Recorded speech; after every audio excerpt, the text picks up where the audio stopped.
Hello, everyone, and welcome back to The Bryce is Right. My name is Bryce Cornell, and I'm all about promoting positive atheism and secular humanism. Today, I'm interviewing a very special guest, actor, comedian, secular humanist, David C. Smalley.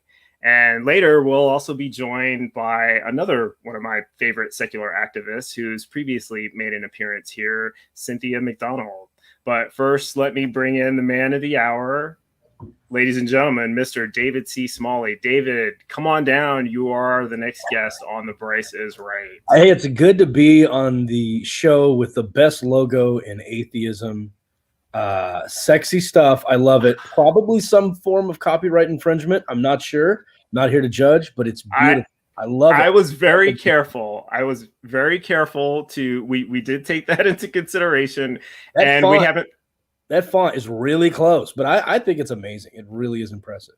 I appreciate that. And that's actually thanks to our producer, Skids the Clown there. So I am not an artist and I did not come up with that. So I cannot take credit. And that's also some plausible deniability for when we are sued, right? So welcome to the show. Thanks for having me. Thank you for doing this. And first of all, before we get started, I would just like anyone who's in the chat right now, if you have questions for David at any point in the show, leave a super chat and we will highlight that on the screen and I will read it real time. But first, it's my turn. And David, I have to thank Pasta Mike from Normalizing Atheism because he's the one who kind of put us together. So how do you know him and how did you guys get in touch? I think he used to sleep behind the dumpster near my apartment, and I used to feed him. He's a strange character. He likes tuna, and he likes to be fed like a cat. It's very bizarre. I used to feed him and take care of him, and I finally took him in one day and set him off on his own. And he's blossoming, and it's very wonderful. And he launched the Atheist Roundtable. I remember him being like a producer or director behind the scenes of the Atheist Roundtable, and then he helped with this, and now he's doing Normalizing Atheism, and he's just he's a really talented, good guy. So yeah, we came in contact somewhere along the lines of me doing some sort of debate on the Atheist Roundtable, I believe, after I fed him for many years, cat food behind the dumpster here in Los Angeles. If anyone ever hears him speak, you'll never guess where he's from because he doesn't even know. So it's a very bizarre. He's got a great voice. Great voice, but a weird accent. Like, what is that? Is it Scottish, English, American, somehow Boston and Texas? What's he doing? Doesn't make any sense. So yeah. He's a confusing human to talk to, but I do tolerate him. And I'm looking forward to spending more time with him in the future. We're ramping up to work on a project together, and I'm excited about it. So, I'm excited about that too. Is that something that you can talk about now, or is that still in the development stage to where it's in the development stages? I can't talk about it. I can tell you he's going to be involved. It's going to be probably one of the biggest projects I've ever worked on. It's going to be a very long, probably a year long or more process, and it's going to be a thing where when it's done, it's done. And we're just going to put it out together. So I'm looking forward to that. When I can tell more, I definitely will. Okay. Yeah, that's awesome. And, I have to say, Pasta Mike, whenever his name comes up, I always want to make it clear that without him, I wouldn't even have a platform. He and Oz, the producer of the Atheist Network Group, the owner of it, they both kind of set me up with this platform. So, I always have to give credit where credit is due. How did you find this show? Because you super chatted us. I think you were one of our first ever super chats, at least the first significant one. So I was on. So I have an Apple TV, and I was on my TV, and I opened YouTube, and you guys were live, and the algorithm was like, "Hey, you'll probably like this," and it just showed you to me. So I clicked on it, and I saw that it was something that Pasta was involved with. So I texted him and I was like, this is a really cool chat. What's the deal here? And he gave me a brief rundown. So I popped on and joined and started watching. And then I had a question And I was like, I want to ask a question, but also want to be supportive of the effort. So let me ask the question and do a super chat. And I think the question had to do with, I think, talking with my my family members, because when I go back home to Texas, a lot of people don't know this about me. A lot of people don't know this about me. This is a terrible time for this to pop up. A lot of people don't know this about me, but when I go back home, it's only it's me, my daughter, my mom, and my sister are the only 4 white people there. The other 11 or 12 people are either mixed or black. And so when we get into discussions about religion or politics or whatever, it's really odd because, like, my brother-in-law, he's not a conservative. He's definitely not. I'm 95% sure he's a liberal. But he kind of argues like on behalf of police with the whole comply or die situation. And he's black. And he's black, yeah. And it's I found myself like arguing on behalf of BLM to a black man who was like, man, put your hands up and you won't die. It's that simple. And I was going, man, it shouldn't be comply or die. That stuff doesn't come with the death penalty. And he's like, I ain't never had a problem with cops because I do what the hell they say. And I found myself butting heads with him. And at some point I was like, this is odd. Like I feel like I shouldn't be in this situation. Am I saying too much? Should I just shut up and drop it? And anytime the religious thing have come up, I've noticed either with its family or friends that eventually race comes up if the Christian happens to be black because of how important the church was in the black community and in the abolition of slavery and with the Underground Railroad and the churches and all of that. So at some point, as I'm challenging their faith, we will inevitably get to a point where they say, it's a part of my culture, shut your mouth. It's not your place to separate me from my blackness, right? And they will include their Christianity as part of that blackness. And I didn't really know how to deal with that. So I asked that question in the super chat, and I thought you guys were basically like, that's not your job to do. Like, don't even fight that battle. And I thought that's pretty good advice. So yeah, and I think it was a genius thing for you because it never occurs to me as a black man, how might a white person deal with a situation like this, dealing with a black person who is defending, the Christianity or defending, police or not acknowledging any of this. If the black person is the conservative and you are the liberal, that would be an awkward situation because you would feel like you probably don't even have permission to ask this question. But right. It's a genius thing of you to do, to ask it in kind of a neutral way so that, because fuck, I can ask it, and I just broke the fuck rule, so now you can say it. Well, you said it twice. Now you took up both of them. So, yeah, and just for reference, for anyone who's watching, that was the white religion in Black America, I think is the name of the episode. It was one of my first live episodes, so go back and watch that if you haven't seen it, because I did get a lot of positive feedback from that episode. So really good. Let's turn, speaking of F-bombs, let me ask you a question about comedy. First of all, how long have you been a professional comedian? Like, how long have you been actually getting paid for this? 2016 is when I first got paid to do comedy. And that's one of the things that is the hardest thing about it is getting the atheist listening audience to understand, to believe that I'm actually a comedian. They're like, oh, this guy calls himself a comic. I've seen that. I'm like, oh, I literally, like, for 2.5 years before the zombie apocalypse, for 2.5 years, I had my own show at the Comedy Store on Sunset Boulevard, like every month. And I was paid to do stand-up comedy.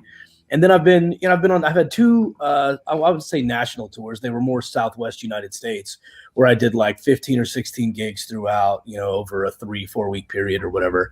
And all my tour dates are on, davidcsmalley.com. You click comedy and there's clips there and all my tour dates. And it's so funny that, when someone gets in their mind that you're just this, podcaster, or you're just this skeptic guy who does this one thing, you get kind of, locked into their mind. You get typecast in sort of a way in their mind. And they go, no, I can't see you as a comic. Well, come to a show.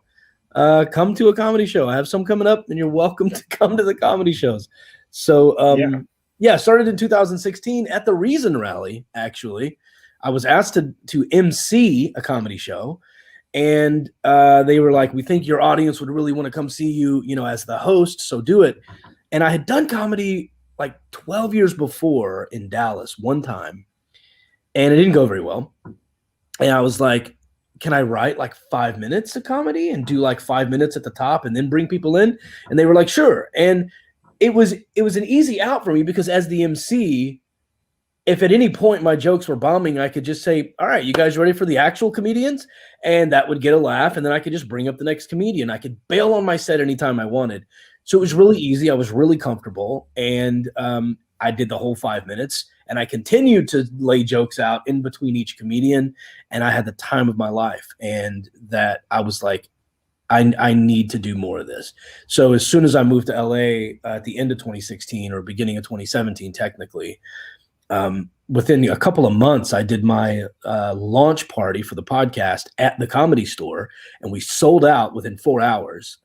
And the people at the Comedy Store, the bookers, were coming up to us going, no disrespect, but who the hell are you? Like, why are you selling out these tickets and you're not this known comedian?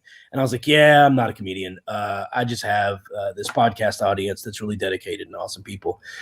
And they were like, you want to do another show next month? And I said, sure. And I did another show next month, and we sold out within 24 hours.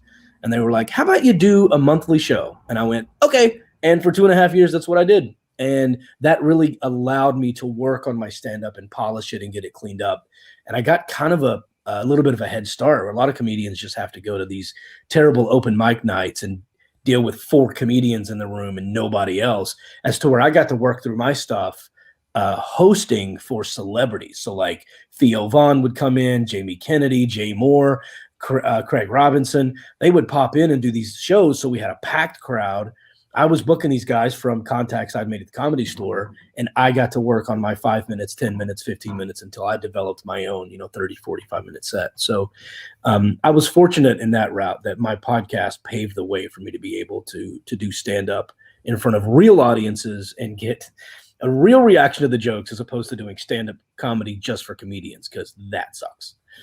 So what made you decide to do comedy in the first place? Like, how old were you when you were like, I'm funny, I'm going to be a comedian? Like, Dude, how did that start? My dad used to show me Richard Pryor tapes when I was 7 years old. And that's the little suspect for a parent.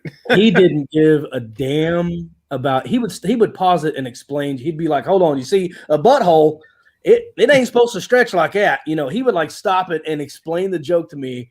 I learned about the crack pipe exploding on his face. And Red Fox and Richard Pryor were 2 of my first people where I went, wait, these dudes get paid for this? Because this is insane. This is so much fun. And my dad was a huge fan of stand-up comedy. My dad was kind of a comedian that never made it to the stage. He would just plant little joke bombs in my head, and that wouldn't go off for 7 years. I wouldn't get the joke for 7 years. He told me I was 4 years old, and he pulled me aside, and he was dead serious. And he goes, David, when you were born, there were twins. It was a little boy and a turd. And sadly, the little boy died. Go play. Oh my God. And I thought I was a walking piece of shit until I was 11. And then one day it just hit me, and I was like, that son of a bitch. He would mess with me, stuff like that. And I had a huge inspiration to get into stand-up comedy. My mom is really quick-witted. She's not super funny, but she's really quick on her feet. And my dad was really funny, but not super quick-witted. And I think somehow I was able to get a little bit of both. And it's kind of the perfect storm for stand-up comedy. But yeah, best of both worlds, it sounds like. Yeah. So is comedy difficult? Is it a hard thing to do? Is it or do you ever get butterflies when you're doing it, or is it just something that you feel totally comfortable with and natural at? Yeah, so you'll get a lot of different stories depending on who you ask this question to. And I'll say for me, I would much rather perform for a sold-out crowd of 300 to 500 people than I would 6 people in a basement somewhere. There's something easier about performing for larger crowds. So people who are afraid of public speaking, but they believe they're funny, the only thing I can tell you to do is to just go do it. You just got to go up on stage, and you got to go bomb, and you got to go make mistakes, and you got to go see that when you do bomb and you have a bad night, it's okay. And sometimes you're not going to be that funny. And you're going to tell a joke that works 12 or 13 times in a row. And you know that's your hit joke. And then you're going to get up on a random night and you're going to tell that joke. And for whatever reason, the things that are happening in the room that night, or the experiences of the crowd as a collective, or one word that you said differently 3 minutes earlier in your set just doesn't make that joke hit as hard, and you're going to tell it and it's just flat. In that moment, how do you deal with that? Do you panic, put the mic on the stand and run away? It doesn't, but did you die? Like, think about it. You're not going to die. Like, you're really not going to die. So it's okay. It's okay to bomb. It's okay to not do that good. And once you have a couple of times where you go up and you bomb and you don't do very well at all, and then you go, oh, that sucked, but nowhere near as my nightmares I thought it was going to be. The biggest time I bombed, if I have a moment to tell you real quick. Sure. So there's a club out here. There's a bunch of clubs out here in LA. And there's a club out here called Ha-Ha's. And it just tends to be more of a black comedy club, just in general. So I went there for a show, and there were only 4 people in the crowd, but the back of the room was lined with black comedians.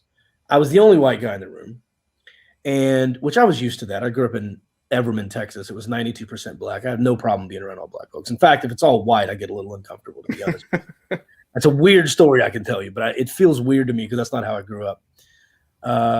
So I'm in this, I go up on stage, and I think part of it was I have an opening bit kind of about the way I look.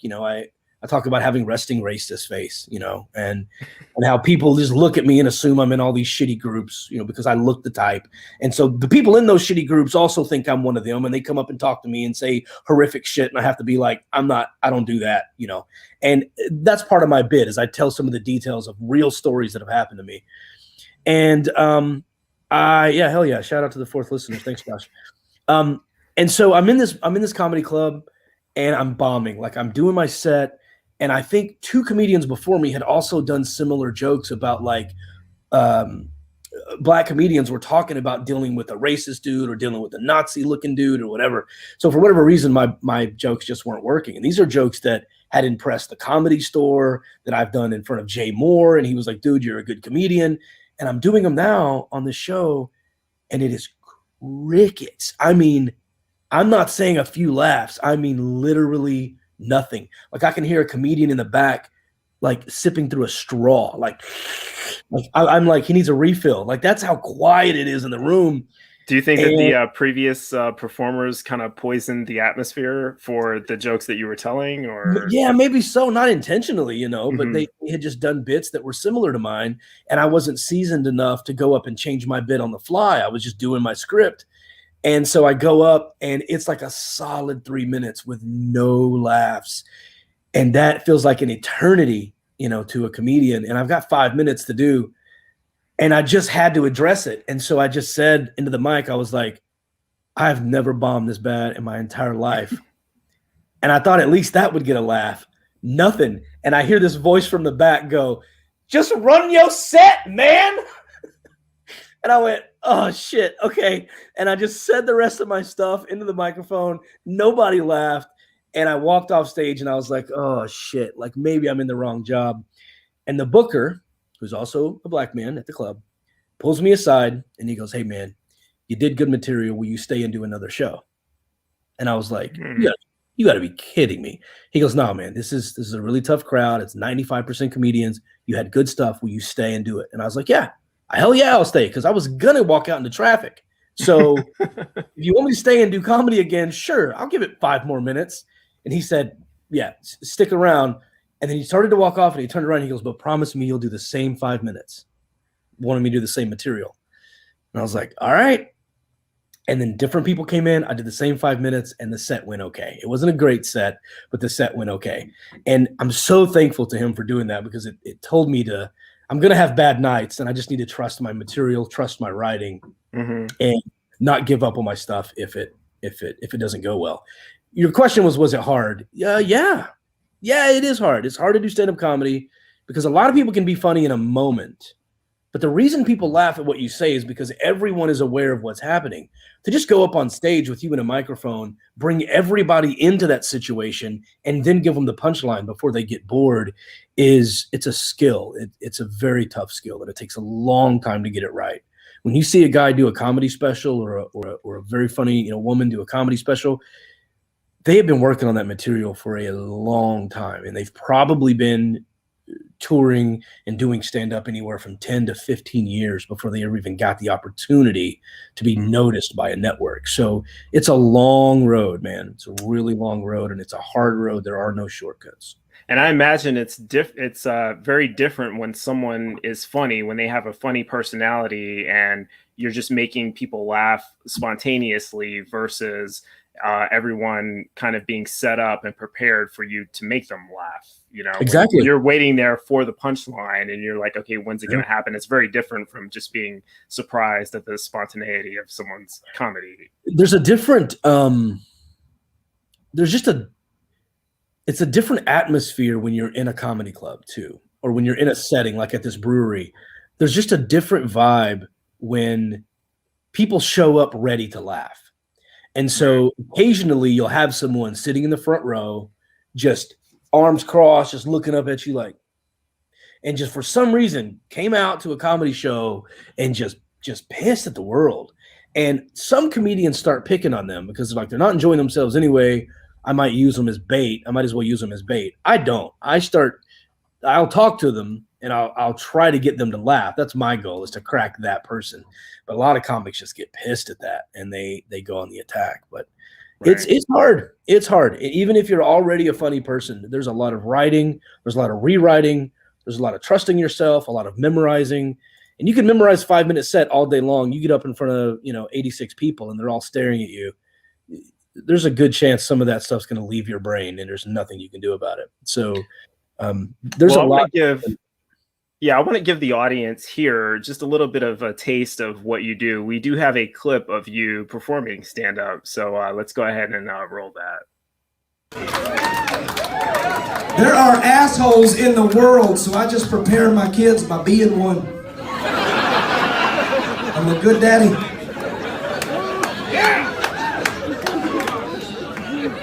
Some boy's gonna call my daughter a bitch one day and she's gonna go, "That's all you got?" Motherfucker, I've been a bitch since I was 11. Step it up. Bulletproof. And I'm here to advocate that we stop texting and driving. I am. And here's why. You almost lost your boy the other day. You almost lost me. And when it happened, it scared the shit out of me. And you would think my first thought would be, my daughter is gonna grow up without a dad. And that's not what my thought was. My thought was, oh my God, is that the text they're gonna put on the billboard?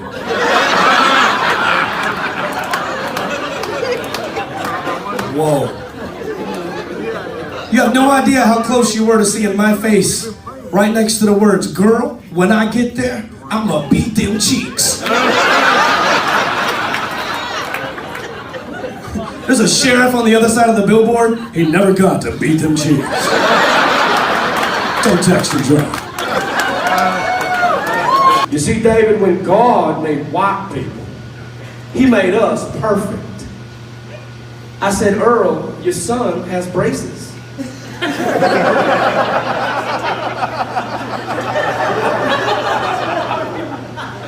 I'm no preacher, but I'm pretty sure when a Christian puts braces on their kids, they're at least admitting God fucked up a little bit.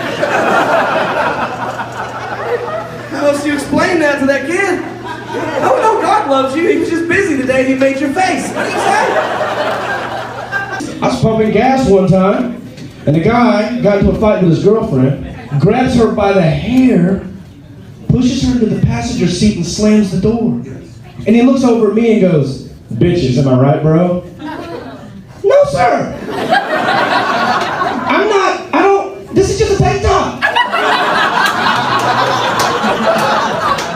If white people are God's chosen people, why are we the only ones that get sunburns?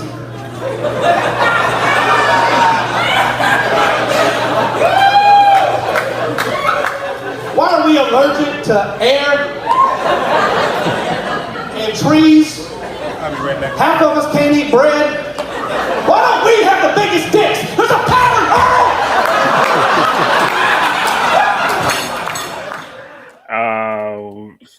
Yeah. Yeah. So I gotta ask you, who are now? You mentioned Red Fox and you mentioned Richard Pryor. I'm assuming they're probably in your top 10 list. Who would you say are your favorite comedians? Wow, man. It's funny, favorite to watch isn't necessarily people I try to emulate. You know what I mean? Mm. Cat Williams is probably my favorite comic to watch. And at the same time, some of the shit he says is so infuriatingly stupid that it makes me want to sit down and have a debate with him. Like, he's got a whole bit about atheists and about, like, he literally says in one of his bits, he goes, if we came from monkeys, why the fuck is there still monkeys, you dumb motherfucker, you? And people are cheering and jumping, and I'm just like, Cat, shut up. Like, outside of those few little things that irk me, he is the most entertaining comedian to watch. I absolutely love him as a, if I ever got a chance to meet him, I would probably just tell him what a big influence he's been and how amazing he is. And if we got to, sit down and talk for more than 20 minutes, eventually I would bring it up and be like, you know why there's still monkeys, right? Like, I want to explain this to you. But he's a huge influence. He's one of my favorites. Bill Burr, I think, Louis C.K., I know he got into some trouble. We could have a whole discussion about that. But I think Louis C.K. is one of the funniest, most talented people on the planet. Just like Bill Cosby, same with him. I mean, the guy, revolutionized what it meant to be a black comedian, in the 70s. And, he just did so much for stand-up comedy in general. So I would say those guys in general. And then I have to put John Reap up there, Rodney Carrington. And I've been fortunate enough to work with John Reap. And we not only did shows together, but I featured that show that the very first clip you played when I had that big audience and the purple background at Hyenas in Fort Worth. I was actually the feature comedian for John Reap, which meant there was like an opener, and then I do a long feature set, like a 15 to 20 minute feature before your headliner comes on and does an hour. That's what. I've noticed something about you just in this interview is that you have a unique ability to separate the different aspects of a person's character. You can recognize their talents for what they did while not necessarily agreeing with other aspects of the person. You mentioned that with Cat Williams, and then you brought up Bill Cosby a moment ago. I think this is a difficult area for a lot of Black people who grew up, I grew up with the Cosby Show. Yeah. And I want to be able to say this is one of the greatest television shows that's ever been on TV, but I find myself very hesitant to even bring that up now because of what he is now, Yeah, it's Chappelle did a whole bit about that. Dave Chappelle did a whole bit. He rapes, but he saves. It's it's funny to do in stand-up comedy, but it's got to be hard for a lot of people because he not only revolutionized TV, but he was showing successful, smart, respectful Black mother and father and father on television, which was not very prominent. He was the first one to really push that out. And then you find out, there was this other shady thing going on. I just watched the documentary from The Ultimate Warrior. And, I was a tiny kid when The Ultimate Warrior came out in the 80s. And he was a huge influence on me, talking about find your inner warrior. And he's a wrestler. And I had the little wrestling doll. And I just looked up to him so much. And then, in like 2005 or 2006, he's retired and going on speaking tours, becomes a Rush Limbaugh fan, and then starts doing speeches about how queers aren't as much of a human as straight people. And he just starts saying this terrible shit. And I'm like, oh no, shut up. Like, and he ended up apologizing and feeling bad for it. And it's really hard to, when someone who you've looked up as a hero starts saying really dumb shit, and I think that's probably one of the most heartbreaking things that's ever happened to me. Not that I'm anywhere near that status, but when people email me and go, I used to like you, but then you did this thing, or now you believe this, and now I hate you. 9 times out of 10, I don't really believe that. And I didn't say what they said I said, but they heard I said it or whatever. And I feel like I've let them down somehow, but they don't even really know the truth behind it. So on a few occasions, I've like responded and got on the phone with the person. You know, you can't call the Ultimate Warrior and Bill Cosby, but it's one of those things where it's got to be hard for them as well, you know, to have a massive fan base and then do something that lets a lot of people down, because that's what drives a lot of people to have that success, is the number of people they're inspiring, you know. Right. Cat Williams is why America can't have nice things, according.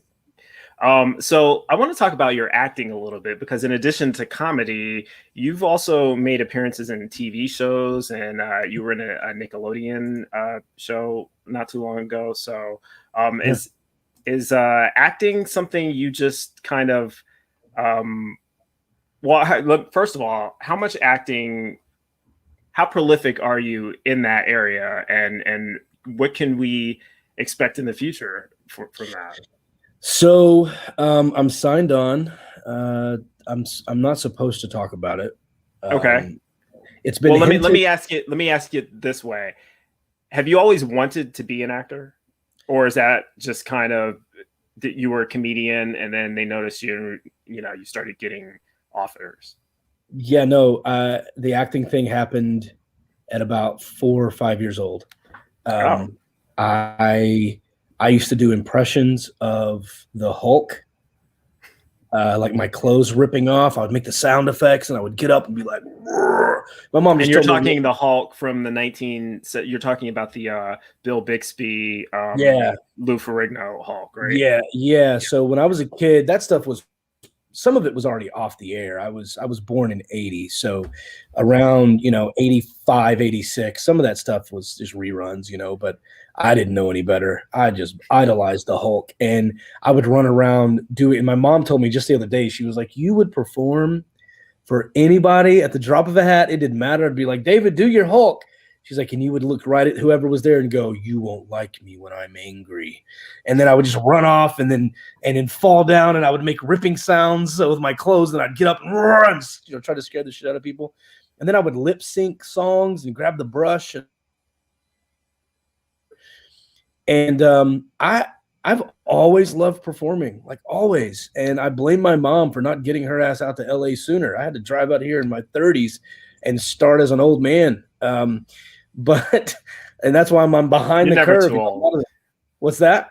You're never too old. Well, okay. We'll see. This is one thing I think you can do a lot longer than you can do a lot of other things. So I guess we'll see. But acting has always been something I absolutely loved. And I got into improv a little bit when I got to LA as well, and became an improv coach. I went to the Groundlings, which is world famous. It's where, everybody from Pee Wee Herman to Will Ferrell came out of the Groundlings. Chris Kattan, Melissa McCarthy. Like, you can go look up all the actors that have come from Groundlings, and it's mind blowing. And I got a chance to go through that school, and then became an instructor at another place. And I love it. I recently signed on to do a project that's supposed to relaunch in 2021, maybe 2022. And all I can say is it is Power Rangers related. No, I'm not going to be, you only want to see me in tights, but it's a principal role. It's a major role. And I did the Nickelodeon thing. I was on Danger Force, which a lot of your fans may know it as Henry Danger. The show changed names right before I went on, from Henry Danger to Danger Force, and that's a Nickelodeon thing. If anyone wants to see this stuff, we can go to davidcsmalley.com and click acting, and you'll see my Nickelodeon clip. It's on IMDb. And yeah, I think it's on YouTube as well, because I did see that myself. Oh, really? I thought YouTube blocked it because it had the Nickelodeon logo. I haven't seen it.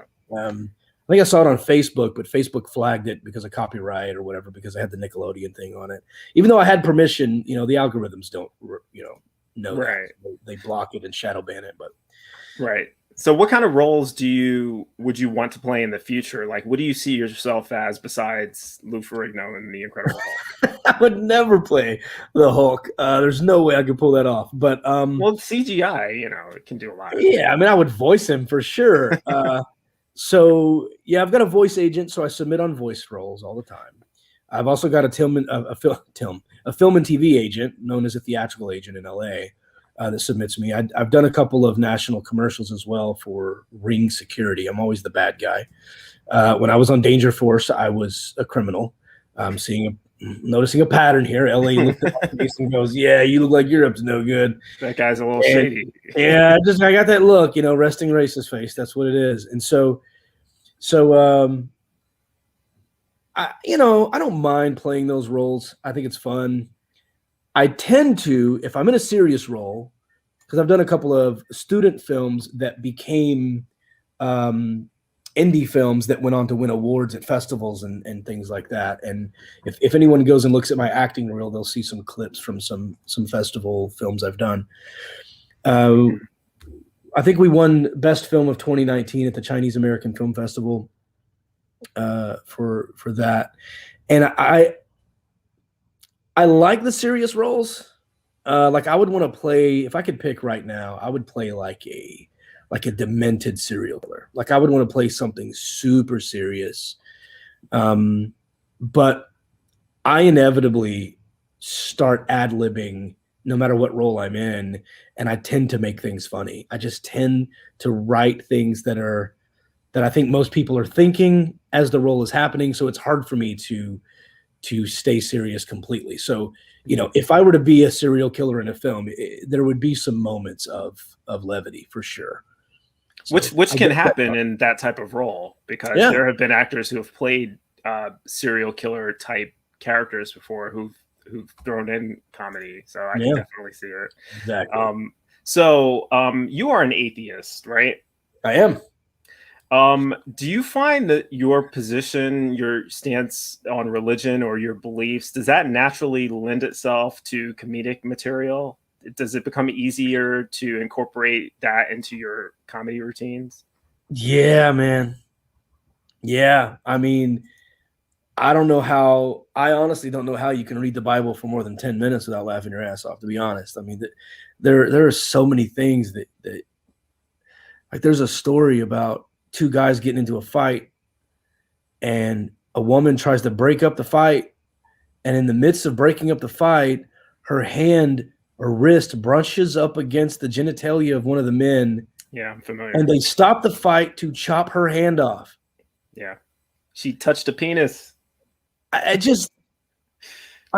shit writes itself. I mean, it's insane. So yeah, I think it does. When you're looking at something that is clearly based in myth, yet you take it really seriously, you just become a parody of reality, I think, in some situations. And so, yeah, I think it's funny. I think the Bible is funny, and I'm able to, I go up on stage and ask, just like I said about in that clip that you played about when Christians get braces for their kids, they're finally admitting that God fucked up a little bit.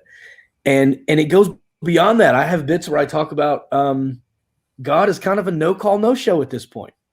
And then I go, I kind of want to run for God. It's time to get a new one. I'll run for God. Here's my platform. And I start laying out all the things I would do if I were God. And inevitably I'll have a room full of Christians clapping, saying, yeah, that would be great.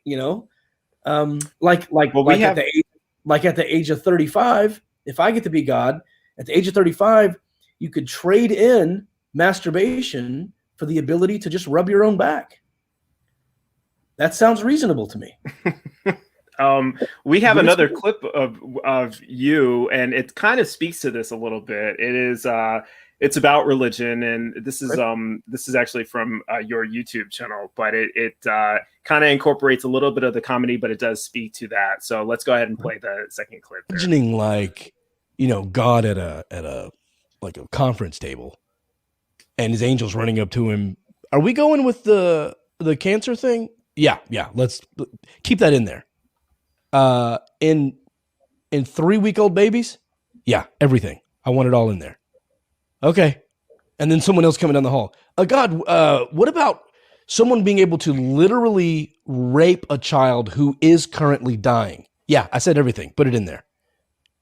Jumping over a building. No, that's ridiculous. We're not going to let them jump over buildings. Walk through walls. Mm-mm. Invisibility? Nope. Hovering. Like 2 or 3 of them can do that, but nobody else.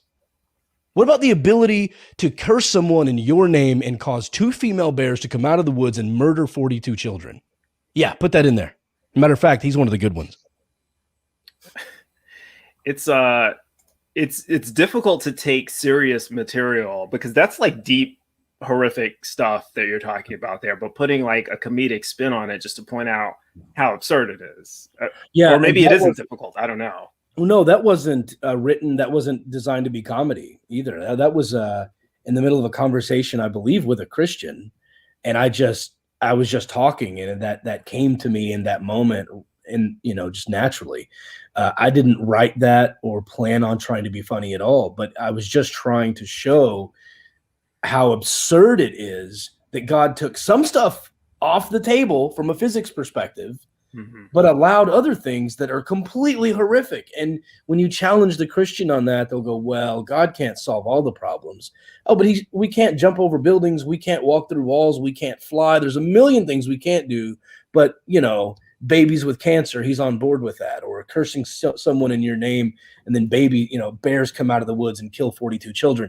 Yeah, not only are we going to allow that, he's one of the good ones. Like Elijah is one of the main prophets, that is called to heaven. He's one of the few that are sent up by a whirlwind into heaven other than Jesus. So, I was just trying to, in the moment, show the absurdity there. Well, let me bring in another guest on the show who is a huge fan of yours, and I invited her to the show specifically because you were going to be on. Cynthia McDonald, come on down. Cynthia is an activist. She is somebody who calls attention to the necessity of reparations for the descendants of African slaves in America. So let's go ahead and bring in Cynthia. Hi, Cynthia. There she is. Hello, David. Hi, Bryce. Hi, Bryce. Cynthia was in that show where we were talking about religion and Black culture and all of that, and you kind of noticed you noticed her, I'm sure, and she noticed you, and I'm like, well, wait a minute, what's going on here? We need to get both of these people in on a call on a show together. So I wanted to bring her in. Yeah, she was great on that show. You were great, Cynthia. That was amazing. Thank you. Well, I feel that you are amazing as well, David. And I will tell you how I came across you. We started, but I wanted to hold on to it. Okay. So I basically accepted being an atheist, I would say like towards the end of 2018. And I was looking for different podcasts and resources and things of that nature in order to kind of help me along with my deconversion. And Stitcher chose your podcast. Oh. And the first podcast that I actually got a chance to listen to, and it was kind of serendipitous, is when you were talking to a young man who ended up becoming atheist by the time that the podcast was over. Do you remember? I don't know if you remember that. You broke up for me. I don't know if they heard you, but on my signal, you broke up right there. Say that last part again for me. You were speaking to a young man who became atheist by the time that you were wrapping up the podcast. Oh, the guy that did it in the show, was he the Palestinian Christian? I don't quite remember, but I think that I'm trying to think if it was his wife that was atheist and kind of that was and brought him on. You're right. Okay, I forgot. I thought it only happened once. You're right. That did happen another time. Yeah, and he was just like, yeah, I can't defend it anymore. You're right. I think, yeah, that's incredible. Wow, and that's the first one you heard. Yep, and I was listening ever since, and I've been listening ever since. Yeah, and that was a great show, and I found all of like a lot of your like podcasts with different conversations that you would have with people who have like very absurd beliefs. But one of the things I like really about you is that you don't get all huffy with people when you're speaking to them. You kind of just use like an epistemology approach when you're speaking with folk, and kind of just, showing them through, conversation, maybe your beliefs are kind of wacky doodle, and you may want to go back and re-examine them. Yeah. And because like, I think that that's kind of what happened with me, is that after a while, when I started, kind of going through my, traversing from Christianity to other different things, and then finally just saying, you know what, I can't believe in this stuff anymore because it doesn't make sense. That I just know that for me, I just had no good reason to believe. Like I was going through every apologist argument that I touted forever. And Me too. and after a while, it was like, no, that don't make sense. And my favorite one was, but look at the trees. But look at the grass. Look at the animals. Look at the eye. It's so complicated. How could there not be a God? Yeah, I think that's Ray Comfort's argument too, isn't it? Yeah. And I was making that bad argument too. And then after a while, I was like, wait a minute, that don't make no sense. I mean, just because an eye may be complicated, or I think that you had a recent conversation with a person who was atheist, and I believe the guy grew up atheist, and he became like kind of Catholic after a while. And I think one of his like bigger arguments on why he now believes that there is a God is because the universe is complicated. Right. It's the God of the gaps. Mm-hmm. And let me just say, first and foremost, thank you so much for those kind words. That never gets old, and because it doesn't happen as often as you may think. It's rare for someone to go. Usually people will go, I'm a fan of the show, and I'll go, cool, did you hear when I had the QAnon? And they're like, oh, I haven't listened in like 5 years. Calm down. So what they mean is, I enjoyed it for a certain aspect of my growth period, and then I don't need it anymore.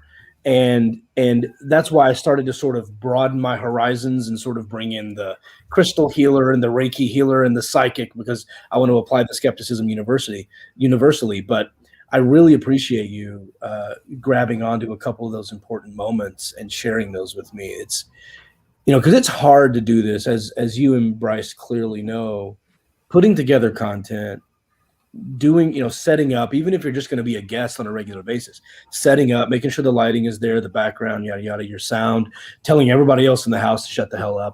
I have a sign on my door right now. Yeah. It's just that it's a constant struggle, and I get that. So when that audience will turn on you or start saying you believe things you don't believe, or dehumanizing you and being, the personal attack. It's so easy to personally attack someone you see as a celebrity, because I certainly don't see myself as a celebrity. I certainly have my own struggles and my own problems. But sometimes people will meet me and think that I'm on this level that I'm not on, and say things to me that's very dehumanizing, much like they'll say to Justin Bieber or Madonna or whatever. You're not a real person if I knew about you before you knew about me. And it's really tough. So you saying those things, and I know that I helped make a difference in your life. I promise you that it really is the stuff that helps me keep going, because there's a lot of things that tell me that's enough. You've had it for 11 years, just stop. So knowing that I was able to connect with you in that is huge for me. It's a lot of motivation to keep going. So thank you. I do appreciate it. David, I wanted to ask you, how long have you been an atheist? Were you always an atheist, or did you grow up in religion? Did you deconvert? I'm not familiar with that story, and I think the audience yeah. Here. So I was born an atheist, but my mom didn't like it. Goddamn mom. And so I was. By the way, is my connection okay? I feel like my connection's a little shaky. It was a little bit shaky earlier, but it seems to have stabilized. So it's. I have a secondary network I can connect to if it continues. Just let me know and I'll switch over to that. Okay. Sure. I may blip for a second, but I can come back because I definitely want people to not have this interrupted. Yeah, I grew up in a Christian household, but it wasn't. It was strict Christianity according to the things my mom chose to follow. It wasn't fundamentalist necessarily, but because my mom smoked, my mom was a single parent, she had a boyfriend. So it's not like we were this like Leave It to Beaver cookie cutter family, by any stretch. But there was some demonic talk. There was God is watching you. I said one time, a quick story. I usually tell this as part of my origin story, and it helps. Usually it makes Christians go, oh, now I know why you hate God. But I was a little kid. I was probably like 5, maybe 4. And I was sitting in my room, and I remember thinking that all these bad things must happen because of demons. Seemed pretty clear to me. So the devil could make me do bad stuff. Demons were making bad people or making good people do bad things. So I wanted to get rid of all the evil in the world. That is true. I do pray when I'm drunk. Funny story about me, a little trivia. I've literally never been drunk ever in my life. Really? I've never even had a shot of alcohol. Well, you're already better than me because I'm having a shot of alcohol right now. I drink 1 or 2 beers and that's it. I don't maybe a little bit of wine with what is port? Port is made with a little bit of brandy in it. Outside of that, I don't hardly drink alcohol. Anyway, so I remember thinking in my room, like, I got to figure out a way to stop evil in the world. Like, I gotta actually make this happen. And so I thought, what if we adopted demons when they were babies and then taught them to be good? I know they're evil and they're going to be mean at first, but it's only because they don't know any better. I got to sell my mom on this idea, and then she'll help me find the demons, and then we'll bring them into the house, and then we'll raise them, and they'll be nice, and we'll love the demons, and then they'll grow up, and there'll be no more evil because those demons will have demon babies, but we'll all be good. How old were you when you suggested this? Like 4 or 5. Okay. I was thinking it. I was just thinking it in my room, and I thought, how can I sell my mom on this idea of adopting some baby demons? I was like, I know. I got it. So I walk into the living room and I go, Mom, do you think maybe baby demons could be cute? And she grabbed me by the neck, walked me into the bathroom, and stuck a bar of soap in my mouth. Oh, my God. And literally washed my mouth out with soap over the bathtub. And she denies it to this day. She says she has no memory of that. It never happened. I'm making shit up. She would never do that today. She's not that type of person. I was not abused as a kid. But that thing happened to me, and I will never forget it. And I think she was a victim of indoctrination that led her to do that. She had an abusive childhood and did not pass that abuse on to me. So I don't want to set that out by any stretch. My mom is a wonderful person who was raised in a very racist household and grew and changed more than you will ever believe. And we could get into that someday. My mom has grown so much. But I do distinctly remember that bar of dial in my mouth as I'm spitting it out in the bathtub, just for suggesting that a baby demon might be cute. Well, it must be true because you remember the name brand of the soap. Oh, man. It was imprinted on it. It was so gross. Anyway, like I remember it scraping my teeth and So anyway, Christians look at that and go, oh, you were abused in the name of God. That's why you're angry at Jesus. No, I can't be any more angry at Jesus than you could be angry at a leprechaun. But I know that the faith can make good people do terrible things. It's a popular Steven Weinberg quote that I often mention on the show. I'm going to butcher it a little, but essentially he says, good people will always do good things and bad people will always do bad things. But for good people to do bad things, that takes religion. And I see that as my mom shoving that bar of soap in my mouth as a very good, loving, caring woman, thinking that she's doing the best for me. And when I talk to ex-Jehovah's Witnesses on my podcast, it's the same thing. The reason they get disfellowshipped and pushed away and their family cuts them off, it's tough love. It's It's this idea that if I embrace you after you left the faith or after you did something wrong, I'm enabling you to continue doing it. So I'm cutting you out of my life as tough love so that you will straighten up and come back to the faith, excuse me, and then I'll be able to welcome you with open arms. They honestly think they're doing the best for you.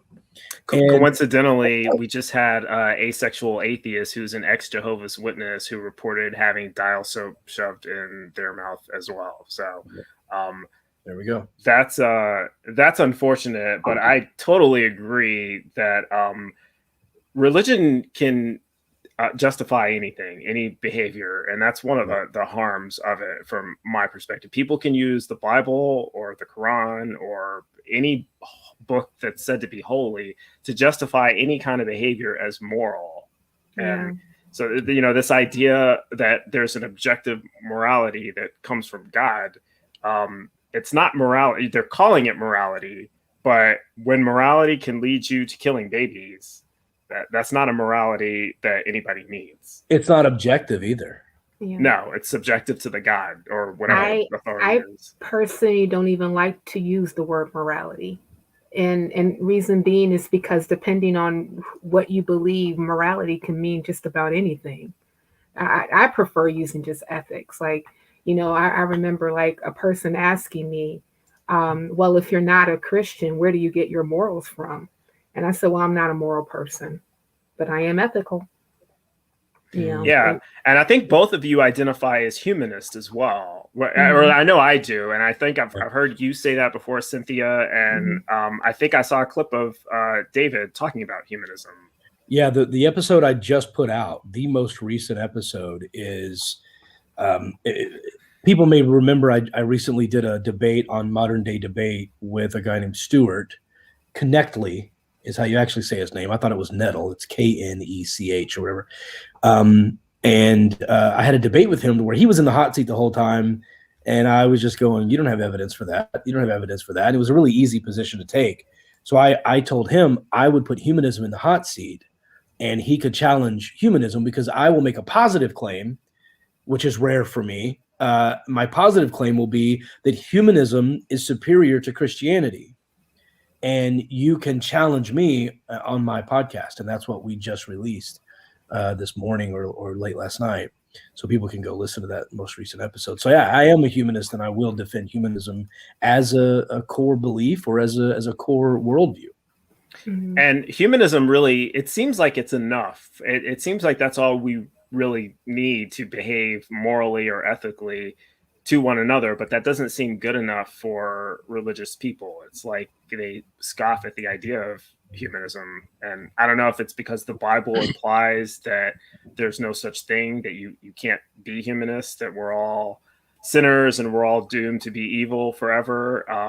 I feel like that's part of it, that the indoctrination that people are basically evil as opposed to people can work towards the common good.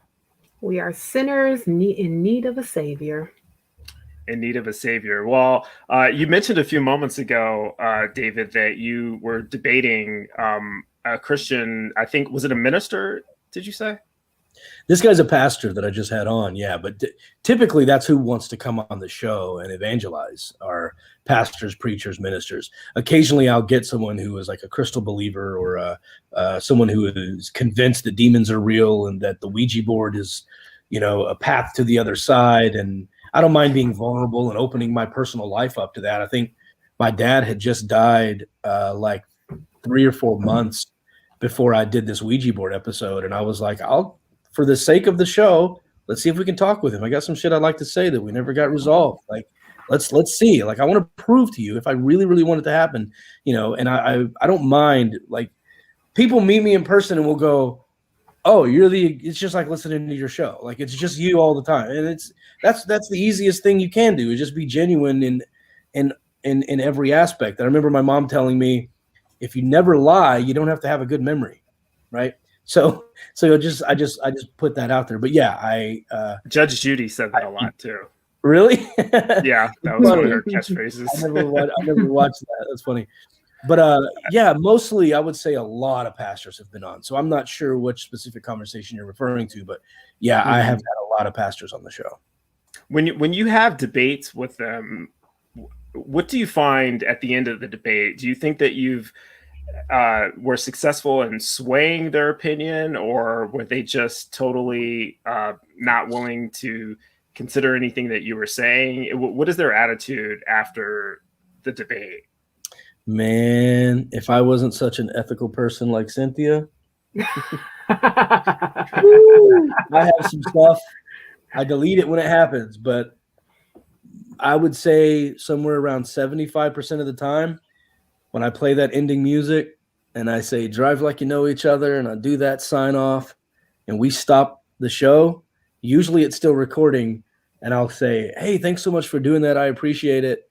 And they'll go, damn, you're good at this, bro. You got me stumbling over here, man. I don't know what the hell I'm talking about. And they become a completely different person. And I'll go, well, do you want to keep recording? No, hell no. I got to go look some of this stuff up. And they'll admit that they were drinking beer. They'll say shit here and there. They'll say, man, you kicked my ass with this damn question. And it's so cool. And I'm like, oh, if you would just say that on the show, it would have such an impact on people. But they feel the need to have this performative nature when they're defending God because they want to be able to send their congregation to listen. And 100% of the time, I delete it out of respect for their privacy. I've never once saved it and tried to air it. But man, they almost always say that they're leaving with something to think about. And I kind of got tired of that only being admitted when the show was off. So what I would do, and it's a perfect opportunity, and I hope anybody who's doing debates on YouTube or anything out there now or podcasting, you think you want to body slam that Christian. You want to get him on the ropes and go, ha ha, you're an idiot. You don't want that. It's going to make you look like a dick. Here's what you want. You want to offer the question in a very specific way, see that they cannot answer it, and when they're struggling, do the kind thing and let them off the hook. But you let them off the hook like this. You know what? You don't have to give me an answer now. I know that's a complicated question, and I know your beliefs are really important to you. Why don't you write that down, do some research on it, I'll have you back on the show, and I'll ask you that question again. Sound fair? And they get to go, oh, yeah, okay, cool. You know what that does? That invites that it's okay to say, I don't know. And that's where it all begins. Once it's okay to say, I don't know, now we have an opportunity to learn. Now they are going back to the Bible with an inquisitive nature instead of defensive nature, right? They're not flipping through scriptures to destroy this atheist. They're going, how can I give a better answer on my behalf next time? And that's what we want them to do because that's how most of us got here. Right. Right. And so, you said a moment ago that you tried to scrub the internet of some of those clips, but we were able to find an example of one. And I just kind of want to give the audience a taste of what we're talking about here. This is a clip of you having one of these kinds of debates. So let's go ahead and cue that up. I believe that the Old Testament is pretty much, there's different aspects of the Old Testament, but we're talking about the law here. So obviously the law was fulfilled when Christ died on the cross. No, I'm not talking about the law. I just pick any of those. In 1 Samuel 15:3, God orders Saul to go wipe out the Amalekites and specifically says to kill the infants, the nursing babies, the women, the men, the sheep, the oxen, the donkey. God orders Saul to kill infants. That's not a God of love, Dave. I could never see you ordering that or doing that. I think you're far too moral and loving of a human being to ever do that or order somebody else to do it. So it's perplexing to think about a guy with your morality worshiping a commander who did order Saul to kill infants. Those are really, I'm not an expert in that area, so I can't answer why those things were taking place, but I do know there was evil in the world. And some of those enemies, some of those tribes or whatever, How about very evil? How about capture them, bring them here, and we're going to have a revival? That would be a better solution. Absolutely, that would be a better solution. Teach them to play the drums, and let's jam to Jesus. Yeah, right. Let's go ahead and bring Jesus from backstage a little early in 1 Samuel. Let's bring him out and show you guys what's going on. Let's make believers and inspirational people out of these folks instead of ordering someone to kill the nursing babies and then later tell me that you're the source of my morality and that you are the definition of love. You told me to love my neighbor and treat my neighbor as myself. I wouldn't kill my neighbor's infant, but you told Saul to do that to the Amalekites, who were his neighbors. So why do you give me commandments and then tell other people not to follow them? Why, even according to Christian morality, is God so damn immoral? I don't have the answer to that one. I don't know why that's the way it was in those days. Yeah. So that goes directly to what you were just saying before. The thing I did like about that is you do try to find a way to finding common ground isn't the right word, but to defuse the tension that the person you're debating might be feeling at that moment, because you're definitely putting them on the hot seat, and it's clear that when if they don't have an answer for what you're asking for, your goal doesn't seem to be to just demoralize them and make them look like a piece of shit, but it's to get them to realize that they haven't been thinking about something the right way. And that's one of the things I appreciate about your style there. Thank you. I appreciate that.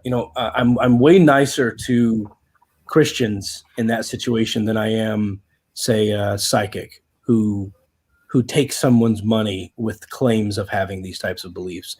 I wasn't that nice. I was still decent, but I wasn't that nice to a psychic I had on the show who was telling me that my daughter's spirit guides were standing behind her, mocking me and laughing at me for being so skeptical.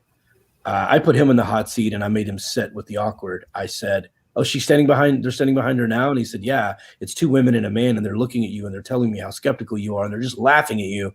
And I said, so he was on the phone, by the way. And I said, so my daughter's spirit guides are standing behind her, looking at me and talking to you. If that's the case, have them tell you the word I just wrote on this piece of paper. And I just let him sit with the awkward. He couldn't tell me the word because he was making all that shit up. Those people who are taking money or telling some woman your husband's been cheating on you based off of psychic vibes and destroying marriages, I will still maintain respect, but I will challenge a lot harder. With a believer, especially one as sweet as Dave there, I think they are victims of bad ideas. And what you're hearing there is not a fight. It's not a debate. It's a rescue mission.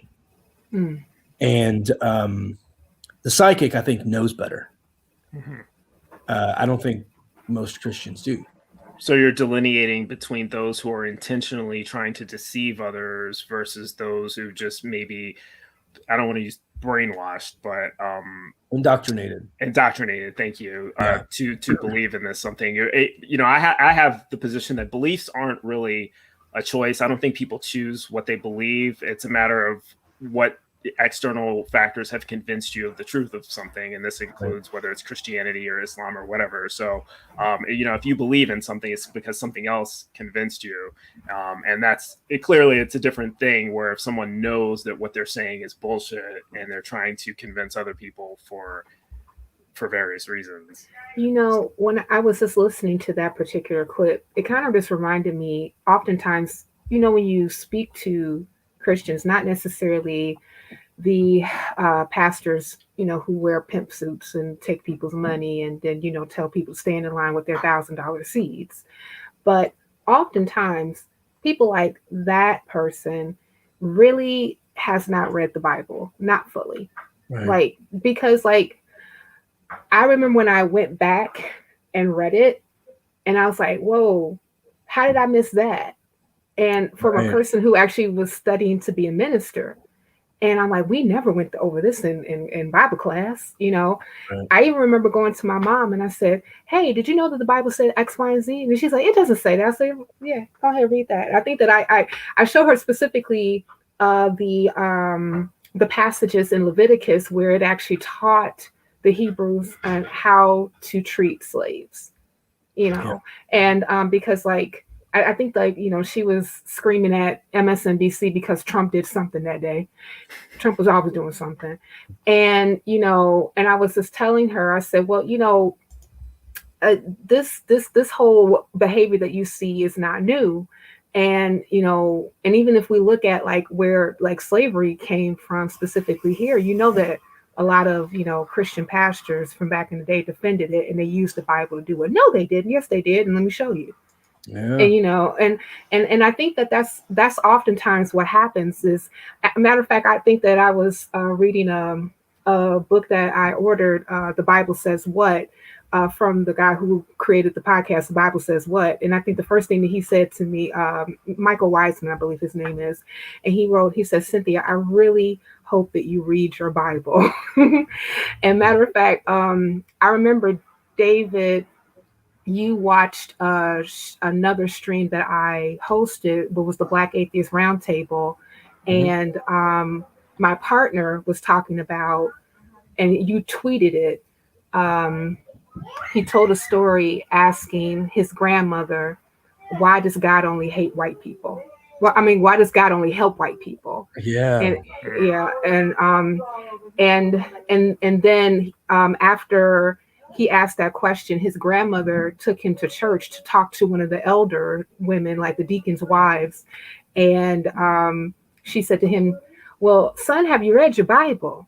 And he was like, well, no, ma'am, I have not. She said, well, I really encourage you to read your Bible. And so he actually did it. He read from Genesis all the way to Revelation. And by the time he got to Revelation, he was an atheist. Damn near same thing happened to me. And I went and read that. I've read the entire thing too.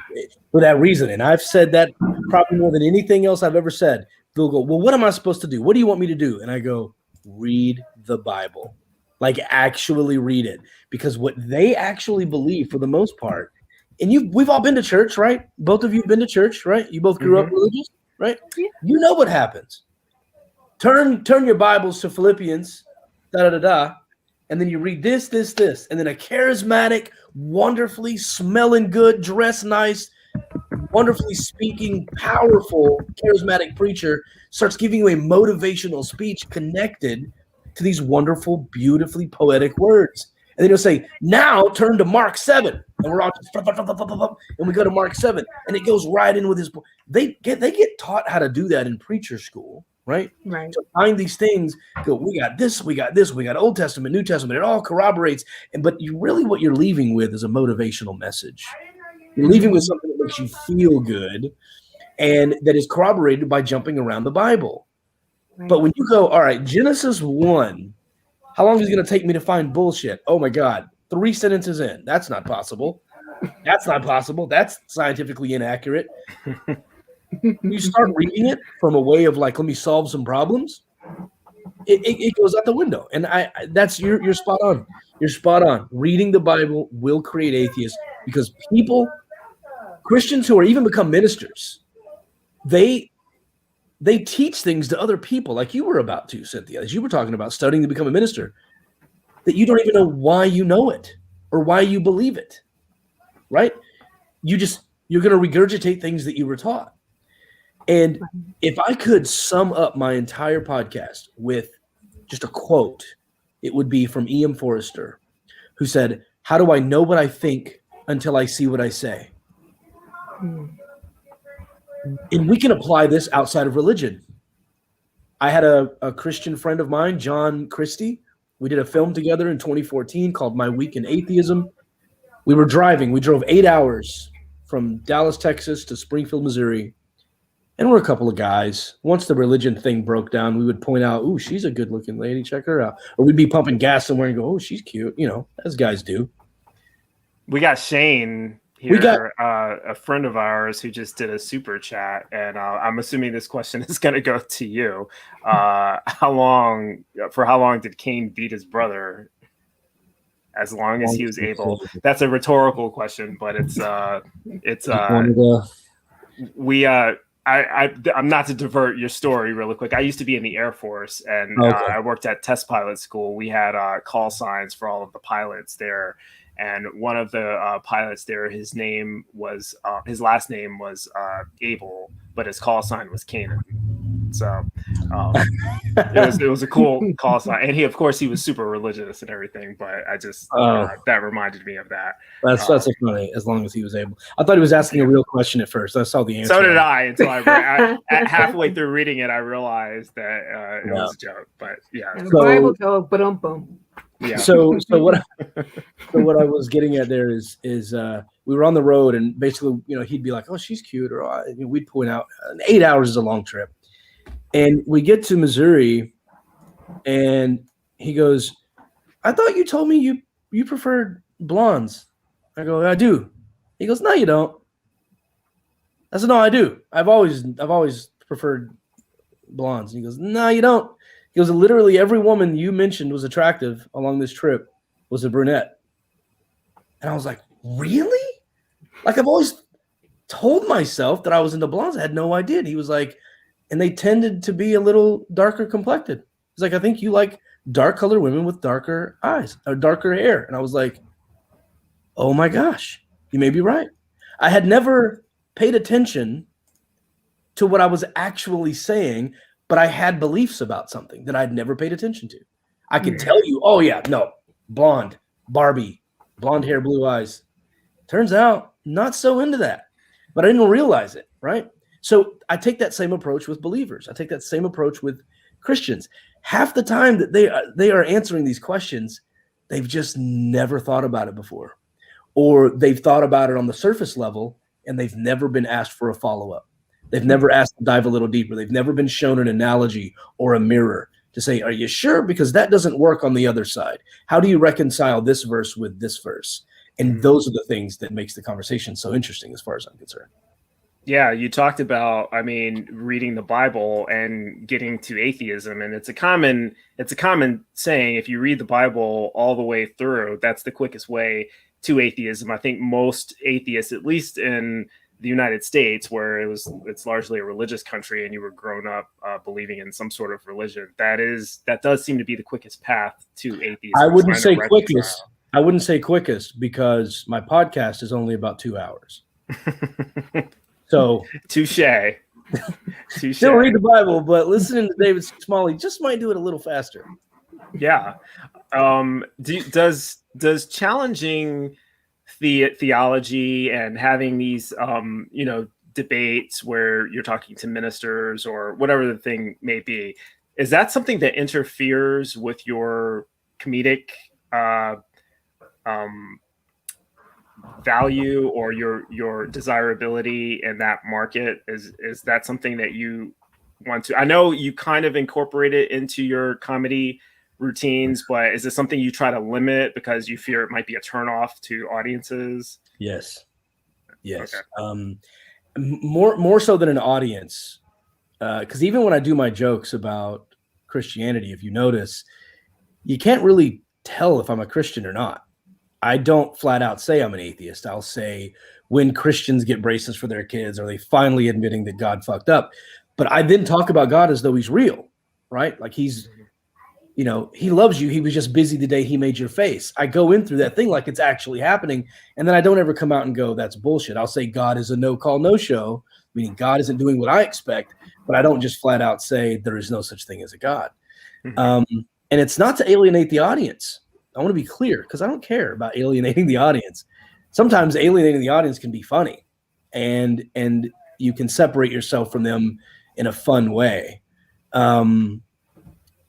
But it's more so to make the major networks not want to see me as a liability, right? So I was on Nickelodeon, right? So, and I'm in the callback sheet to come back. Like my character was given a name. He wasn't just guy number 2. He's Reggie. And so I'm locked in as Reggie on the show. So if Reggie makes another appearance, I'm going back. So I make sure that, I talk about evidence, I talk about skepticism, but I just don't ever want to go on the attack and say, I'm not going to say some of the things that some of my hardline atheist friends might say, because this business is already hard enough, and Right. it's already hard to book roles, and I'm already in my 40s. There's a big push to diversify Hollywood right now, so a lot of places are going, we're not booking white people in these roles right now, and so, which is a good thing overall. But I'm finding myself harder and harder to get roles, either because I'm too old, or because I'm too short, or because I'm not the fat guy they want for the commercial. I'm not big enough. I'm not cute enough. I'm not tall enough, sexy enough, dark enough. I don't have enough hair. I mean, they'll just flat out tell you, we're looking for someone handsome next. Like, they don't give a damn. And so there's so many things that are already stopping you that you don't want to put a target on yourself by saying, oh, by the way, I'm the A word, and having networks not want to associate, because if they think you're not going to be able to separate it. I will say it's easier being a liberal than it is a conservative in Hollywood. Yeah. One of the guys I was on Danger Force with, he's a very active liberal activist. He had like Biden Harris stickers all over his dressing room, and he doesn't care. He'll tweet. He tweeted a picture of himself punching Donald Trump. Like, he doesn't give a damn, but he's also one of the executive producers of the show. So there's certain things you can get away with when you're at certain levels. I'm not at that level, so I'm going to play it cool until I don't have to.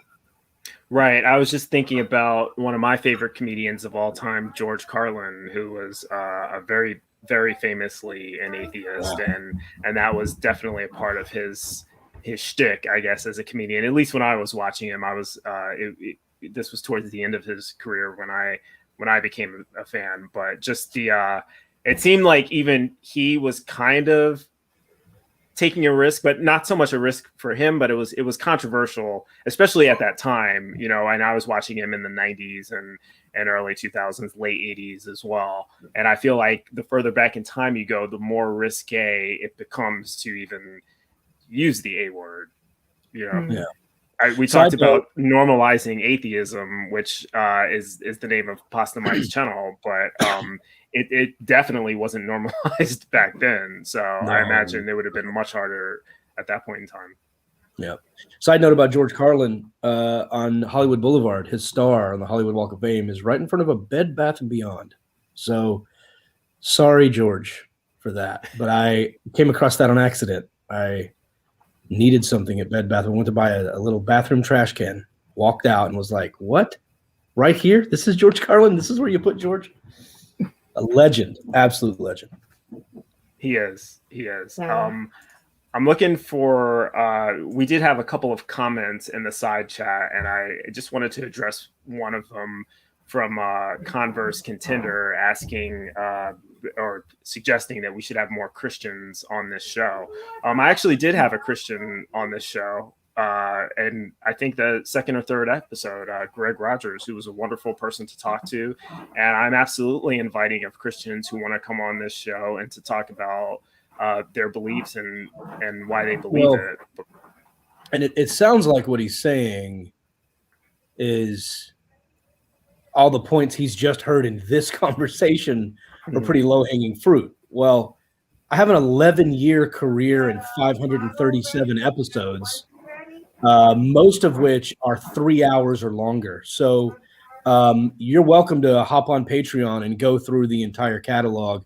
And you're also welcome to go to davidcsmalley.com and click Be a Guest and come on my show and give me an argument I've never heard before.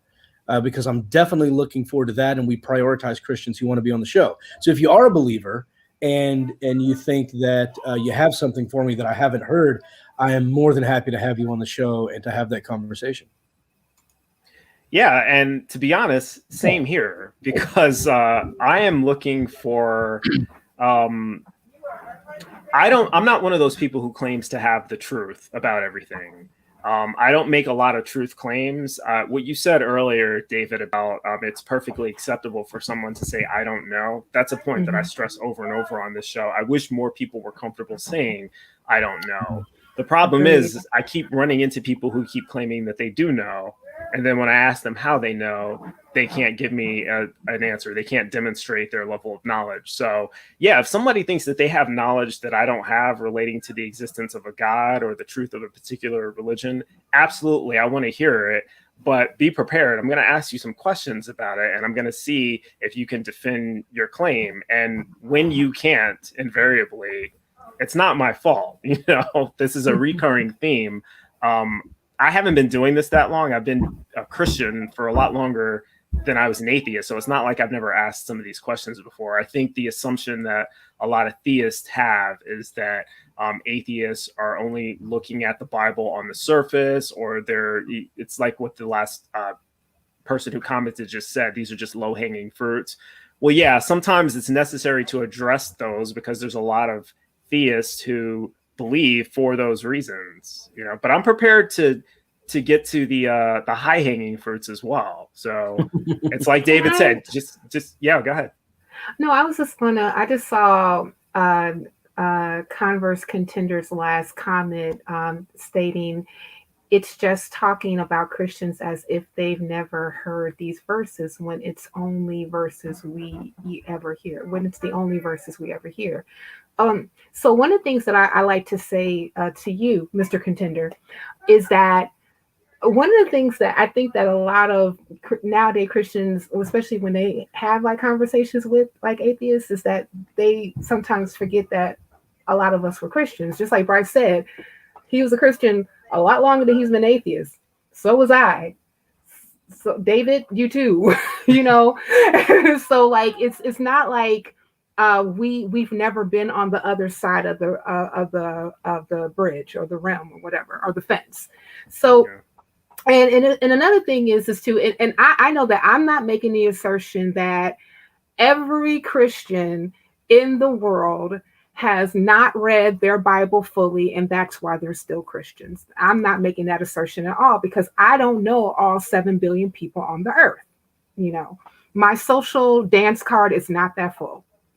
So I normally just say that based on the encounters that I've had when I'm talking to people, and also from even listening to like David's show and some other atheist podcasts that, speak to theists a lot, when they're made, when they have these particular hard questions, like, posed to them, oftentimes it's because, and if they can't answer it, it's because they are not aware that those particular verses exist. Not to say that you don't know, Mr. Contender.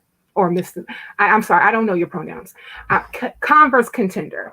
It's not that you don't know. It's just that oftentimes these are the encounters that a lot of us have experienced along the way when we're having these conversations with people who believe. Yeah. Yeah. I won't say amen to that, but you know what I mean. And just say Selah, pause and think of that. There you go. Yeah.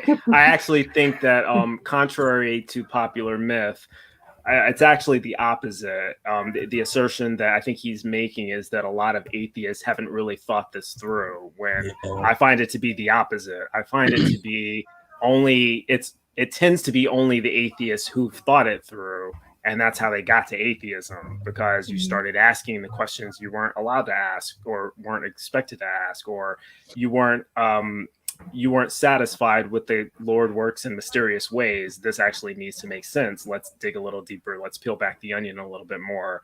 And then you ended up in atheism. And I think people have been too afraid to do that, which is kind of what keeps them trapped in religion.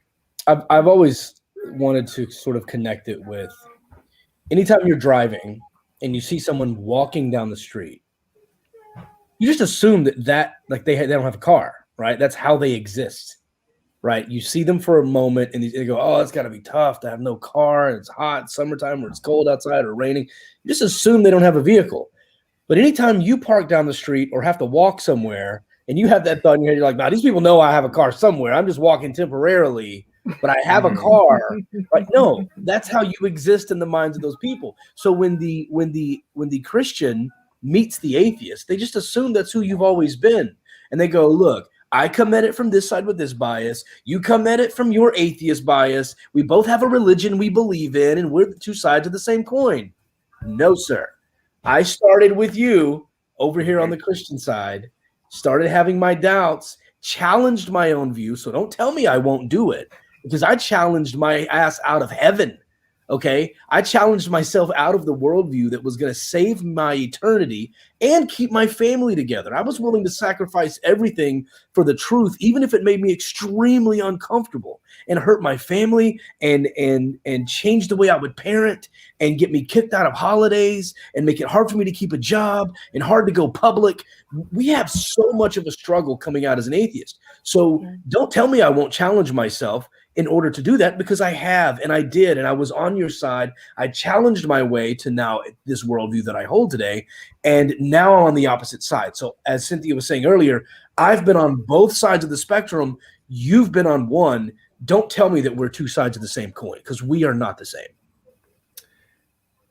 Again, not a amen, but full stop. And we need to, we can't take amen back, right? We can't reclaim that, because that's definitely religious in nature, right? But, I mean, say what you want, Bryce. It's your show. If you want to put in an amen, it just means so be it. So that's right. There you go. So be it. Yes, as Ramsey says, so let it be written, so let it be done. I still watch that movie every Passover, by the way. I do enjoy Ten Commandments. That is the first movie that made me question religion, to be honest. Oh, really? Oh, really? Yeah. I've told this story a couple of times. We're at the end of the show, but I'll tell it really quickly. Again, when I was a kid, maybe 10, 12 years old, we watched that, every year. And the scene that made the least amount of sense to me wasn't any of the supernatural stuff, because I had already accepted that magic is real, God exists, miracles work, etc. Right? So parting the Red Seas, no problem. It was the Israelites who decided after 30 days that they were going to build a golden calf with all this gold that they had and then worship it, as if they didn't just witness all these fucking miracles that got them out of slavery. I'm like, that doesn't make any sense. What is your explanation for this? And the explanation was insufficient, to say the least. And I was it was suggested that I ought not be asking those kinds of questions. So that was my first moment of skepticism. I just like the fashion. Ramsey's sandals was just on point.